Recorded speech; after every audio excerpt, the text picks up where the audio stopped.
अस्सलाम वालेकुम एवरीवन। इस वीडियो में हम बात करेंगे पाकिस्तान स्टॉक एक्सचेंज की परफॉर्मेंस के बारे में, तो इस वीडियो को एंड तक ज़रूर देखिएगा। और अगर आप हमारे चैनल पे न्यू हैं तो इस चैनल को सब्सक्राइब करें और बेल आइकन को दबाना मत भूलिएगा, जिससे आपको हमारी लेटेस्ट अपडेट सबसे पहले मिल सकेंगी। तो चलिए स्टार्ट करते हैं मार्केट के रिव्यू को। जैसे कि हमने देखा मार्केट के अंदर जो है लास्ट जो क्लोजिंग सेशन था 30 जुलाई का, उसमें हमें काफ़ी ज़्यादा मार्केट के अंदर डाउन साइड देखने को मिला। जहाँ पे मार्केट ने अपना अपसाइड जो है वो फॉर्म किया, तकरीबन 47,642 के लेवल को मार्केट ने टच किया। वो जो टच पॉइंट था मार्केट का वो था फर्स्ट सेशन में, क्योंकि लास्ट जो ट्रेडिंग सेशन था वो था फ्राइडे, जो कि जुलाई के मंथ का था। तो उसके अंदर मार्केट ने 47,642 को टच किया, लेकिन वहाँ पे मार्केट अपने आप को सस्टेन नहीं कर सकी, क्योंकि वहाँ पे एक इम्पॉर्टेंट डिसीजन आने वाला था, जिसके अंदर सिंध भर में लॉकडाउन की सूरत हाल के बारे में डिसीजन लेना था गवर्नमेंट ने। किस लॉकडाउन इम्प्लीमेंट किया जाए, फुल लॉकडाउन लगाया जाए, पार्शियल लॉकडाउन लगाया जाए, या फिर जो है स्मार्ट लॉकडाउन के ऊपर ही काम किया जाए। तो वो डिसीजन जो है वो फाइनलाइज होना था। तो उस वजह से मार्केट में काफी ज्यादा अनसर्टेनिटी हमें देखने को नजर आई और मार्केट ने वैसा ही बिहेव किया। सेकंड हाफ के अंदर मार्केट का जो डिसीजन है वो आ चुका था, जैसे कि हम यहाँ पे देख सकते हैं स्टीप डिक्लाइन मार्केट ने अपनी ओपनिंग ही डाउन साइड के ऊपर ली। ऑलमोस्ट तमाम के तमाम पॉइंट जो थे मार्केट के, जो मार्केट ने गेन किए थे तकरीबन 200 और 300 पॉइंट्स, वो मार्केट ने लूज कर दिए। और लूज करने के बाद मार्केट ने दोबारा से एक स्मॉल अपसाइड दिखाया, क्योंकि मार्केट काफी ज्यादा नीचे आ चुकी थी, तो लोगों के अंदर एक्साइटमेंट हुई, लोगों ने बाइंग करी, लेकिन मार्केट अपने गेन्स को सस्टेन ना कर सकी और मार्केट कंसिस्टेंटली नीचे की तरफ जो है वो जाना स्टार्ट कर दिया। तो एंड किया मार्केट ने 47,055 के ऊपर। मार्केट की जो इंपॉर्टेंट सपोर्ट एरिया वो है 46,925। मार्केट का जो केसीएन इंडेक्स का वॉल्यूम था वो था 156.53 1 मिलियन शेयर्स का। और अगर हम ऑल शेयर मार्केट की बात करें तो तकरीबन 400 मिलियन तक का वॉल्यूम जो मार्केट ने जनरेट किया। मेजर वॉल्यूम जनरेटर जो थे उस टाइम पे, उस दिन के, वो थे WTL, बाइको, टेली, HMNL, TPL। इन कंपनीज के अंदर जो है वो नो डाउट ज्यादा वॉलेटिलिटी आ रही है न्यूज की वजह से, और लोगों की एक्साइटमेंट भी बढ़ चुकी है इन शेयर्स के अंदर, क्योंकि छोटे शेयर्स के अंदर ज्यादा काम हो रहा है। खैर, अब आते हैं मार्केट के टेक्निकल साइड के ऊपर, कि मार्केट को अगर टेक्निकली देखें तो मार्केट के डिफरेंट टाइम फ्रेम्स की बात करेंगे। डिफरेंट टाइम फ्रेम में मार्केट को जो है वो एनालाइज करके देखते हैं। सबसे पहले एक बिगर पिक्चर लेते हैं मार्केट की, जैसे कि वीकली टाइम फ्रेम के ऊपर बात करते हैं। तो अगर वीकली टाइम फ्रेम पे बात करें तो मार्केट के अंदर चल क्या रहा है, मार्केट किस तरह से बिहेव कर रही है, तो उस चीज को पहले जो आइडेंटिफाई कर लेते हैं। तो यहाँ पे अगर देखा जाए वीकली टाइम फ्रेम पे मार्केट के अंदर, तो मार्केट ने अपना हाई जो है वो इस लेवल पे फॉर्म किया था, जो कि है तकरीबन 48,981। मार्केट ने अपना ये हाई फॉर्म किया, यहाँ से मार्केट गिरना स्टार्ट हो गई। अब मार्केट के लिए जो एक इम्पॉर्टेंट एरिया है वो ये एरिया बनता है वीकली बेसिस पे, जो कि है 46,869। और we can say that 46,900 is the level which we call it a critical level on the basis of weekly time frame। जैसे कि आप यहाँ पे देख सकते हैं क्लियरली कि यहाँ पे भी मार्केट ने इधर रेजिस्ट किया था, यहाँ पे भी रेजिस्ट किया, और फिर उसके बाद यहाँ पे एक सपोर्ट दिखाई, then again market is going to test. और market already tested this area once again. तो ये एक पॉइंट हो सकता है मार्केट का, जहां से मार्केट के अंदर रिकवरी आ सकती है based on the previous history. यहाँ पे अगर हम देखें, अगर नोटिस किया जाए तो ये वाला पॉइंट, और फिर ये वाला एरिया, एंड देन यहाँ पे जो मार्केट ने थोड़ी सपोर्ट दिखाई है, उस एरिया को हम कह सकते हैं कि ये मार्केट की स्ट्रॉन्गेस्ट सपोर्ट एरिया बन सकता है, जहां से मार्केट जो अपसाइड पे मूव कर सके। ट्रेंड की बात की जाए अगर मार्केट की, तो मार्केट का ट्रेंड जो है वो यहाँ से अभी तक जो है वो अप ट्रेंडिंग पे है। अगर हम यहाँ से एक गन फैन जो है वो लाइंस बना लें, थोड़ा डिफरेंट मल्टीपल जो है वो सपोर्ट एरियाज को अगर आइडेंटिफाई करें, तो ये एरियाज बनते हैं जहाँ पे मार्केट जो है वो ऑलरेडी टेस्ट करी है, रिबाउंड करी है मार्केट ने, और अब मार्केट जो है वो इस फेज से गुजर रही है। एक एक एरिया ये बन सकता है, और उसके बाद सेकंड जो है वो यहाँ पे दिस वन। मार्केट के अंदर जो प्राइस एक्शन देखने को मिला है हमें, वो प्राइस एक्शन काफी सॉलिड प्राइस एक्शन है, कि मार्केट के अंदर डाउन साइड भी तकरीबन अगर वीकली बेसिस पे देखें तो 737 पॉइंट्स की आई है, जो कि लास्ट टाइम पे सिर्फ 41 पॉइंट्स की थी। वो 737 पॉइंट्स का डाउन साइड मार्केट के अंदर देखने को मिला है। और वॉल्यूम्स भी अगर देखे जाए तो वॉल्यूम भी तकरीबन 693 मिलियन शेयर्स का काम हुआ है ओवरऑल इंडेक्स के अंदर, जो कि लास्ट टाइम पे सिर्फ 230 मिलियन शेयर्स का काम था। तो अपसाइड इतनी ज्यादा नहीं है। जो इमीडिएट सपोर्ट है मार्केट की on the basis of weekly chart वो है 46,800। अगर 46,800 को ब्रेक करती है मार्केट, तो अगेन मार्केट जो है वो इस वाले एरिया को भी ब्रेक करके और ज्यादा नीचे जा सकती है। तो इसलिए यहाँ पे ख्याल रखना चाहिए और अपनी जो बाइंग है वो उसी हिसाब से मैनेज करके करनी चाहिए, रादर देन के इमोशनल हो के मार्केट के अंदर, क्योंकि मार्केट डिक्लाइनिंग फेज पे सबको जो है शेयर्स बहुत ही डिस्काउंटेड और चीप प्राइसेस के ऊपर नजर आ रहे होंगे। तो इमोशनली आगे बाइंग जो है वो भर भर के कर ली जाए, उससे थोड़ा सा अवॉइड करके थोड़ा रैशनल होके सोचना चाहिए कि अगर यहाँ पे तोड़ा है तो इसका मतलब है कि मार्केट के अंदर जो है वो बियर्स का जो कंट्रोल है वो डोमिनेट कर रहा है, और फैक्टर जो है वो हमारे सामने ही है। जो कोविड का जो लॉकडाउन लगाया है 8 दिन के लिए टिल 8 अगस्त, वो लॉकडाउन जो है वो सीवियर इम्पैक्ट ले सकता है मार्केट के ऊपर। ऑल्दो के एक जो ग्रुप ऑफ पीपल है वो ये कहते हैं कि lockdown scenario is normal thing now, इसका कोई बहुत ज्यादा इम्पैक्ट नहीं हो सकता है, but the point is that कि इंडस्ट्री के ऊपर इम्पैक्ट आ सकता है। इंडस्ट्री पे इम्पैक्ट आए या ना आए वो होगा बात का इम्पैक्ट, लैग इम्पैक्ट शो करेगी इंडस्ट्री अपने रिजल्ट के अंदर, बट द पॉइंट इज जो करंट सेंटिमेंट्स हैं वो सेंटिमेंट्स जो है वो नेगेटिव हो चुके हैं।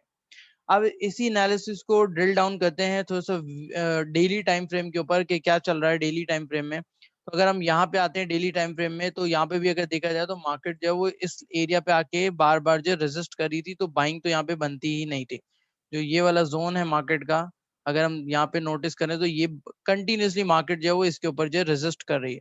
जब मार्केट इसके ऊपर इस एरिया पे रेजिस्ट कर रही है तो यहाँ पे बाइंग तो खैर नहीं बनती है। दूसरी चीज ये, अगर सपोर्ट की बात करें तो डेफिनेटली यही लाइन को एक चैनल बना लेते हैं और फिर देख लेते हैं। तो ये एरिया ये बन गया मार्केट कंसोलिडेशन फेज के अंदर। मार्केट यहाँ पे टेस्ट किया, अगर मार्केट इस कंसोलिडेशन फेज को खत्म करती है, तोड़ देती है, इट मींस, तो इसका मतलब ये हो गया टेक्निकल ग्राउंड्स के ऊपर जो मार्केट इंडेक्स का जो डाउन साइड लेवल होगा वो होगा तकरीबन तकरीबन यहाँ पे आ जाएगा। अगर मार्केट इस लेवल को ब्रेक कर देती है तो 45,700 और 800 का एरिया मार्केट जो है वो मोस्ट लाइकली टेस्ट कर सकती है, अगर मार्केट इस लेवल को ब्रेक करती है तो।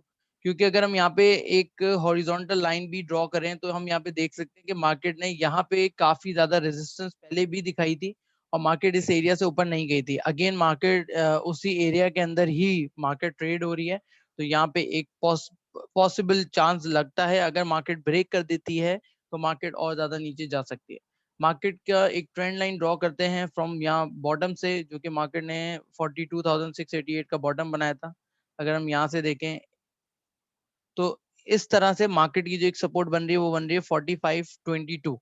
तो 45,000 का इंडेक्स का लेवल बन रहा है। अगर हम इस चीज को इग्नोर करते हैं, ये वाले डाउन साइड को इग्नोर करते हैं और मार्केट के इस डाउन साइड की बेस के ऊपर अगर हम अपना चार्ट बनाते हैं, तो यहाँ पे भी हम देख सकते हैं कि इस बेसिस पे मार्केट ऑलरेडी ब्रोक जो है वो ब्रेक कर चुकी है अपने लेवल को, जो कि था 47,100 का, उसको मार्केट ने ब्रेक कर दिया है। ठीक है, लेकिन यहाँ पे फिर भी हमें चांसेस नजर आ सकते हैं। हम कह सकते हैं कि भाई यहाँ से बाइंग आ सकती है, क्योंकि ये मार्केट का थर्ड टाइम है कि मार्केट इस लेवल को आके टेस्ट कर रही है। क्योंकि पहला टाइम मार्केट ने यहाँ पे टेस्ट किया, उसके बाद मार्केट अपसाइड पे चली गई, फिर मार्केट ने यहाँ पे आके टेस्ट किया, मोस्ट लाइकली क्लोजेस्ट लेवल है, लेकिन तब भी हमने यहाँ पे बाइंग देखी कि काफी ज्यादा बाइंग आई है। लेकिन यहाँ पे वो सेलिंग जो है वो वापस से डोमिनेट कर गई बाइंग को और मार्केट आ गई। तो इंडेक्स के लिए जो इंपॉर्टेंट पॉइंट है वंस अगेन वो है 46,800 का एरिया। अगर मार्केट 46,800 के एरिया को सस्टेन कर जाती है तो it's perfectly fine for the market to go for the long positions and hold tightly, otherwise stay away।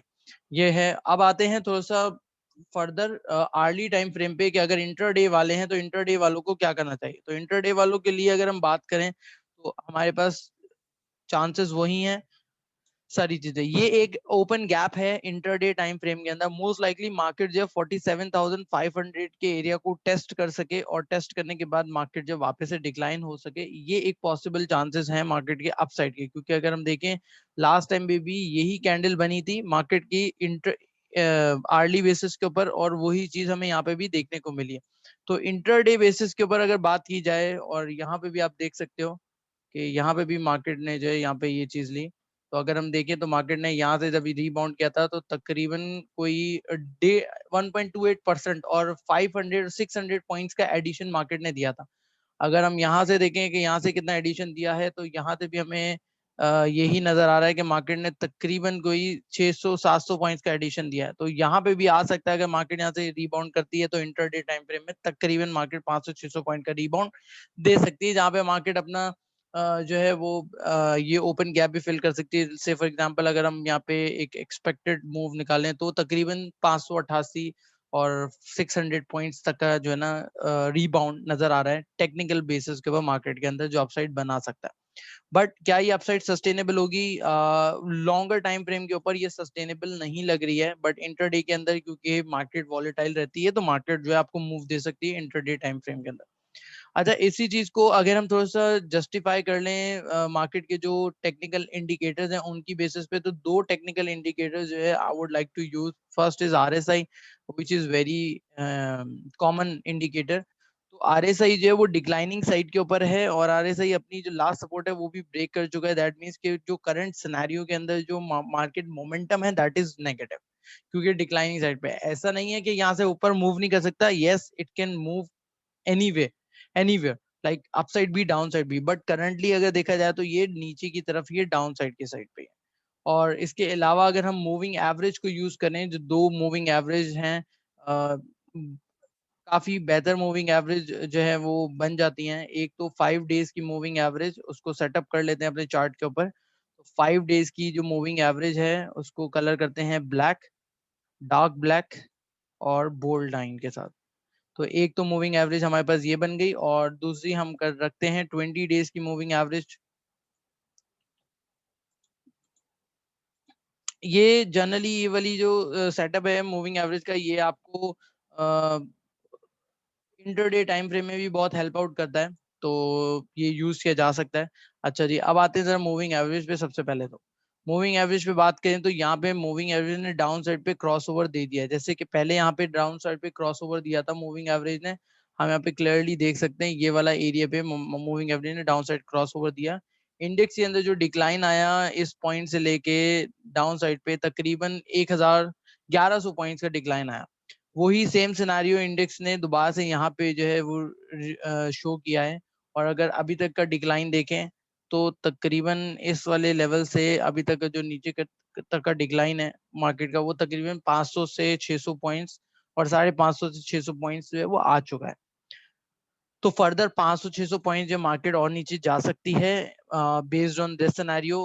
अगर मार्केट अपनी सपोर्ट को ब्रेक करती है तो डेफिनेटली फिर then market will further down to 45,800 700 इस जोन के अंदर आके मार्केट ट्रेड करने लग जाएगी। सो होपफुली कि आपको जो है ये इंटायर एनालिसिस जो है वो पसंद आई हो, तो अपने कमेंट्स जरूर बताइएगा, कमेंट्स दीजिएगा इस वीडियो को और शेयर कीजिएगा अपने सर्कल के अंदर, ताकि ज्यादा से ज्यादा लोग जो है वो बेनिफिट हासिल कर सकें हमारी इस वीडियो से। Thank you so much for watching this entire video.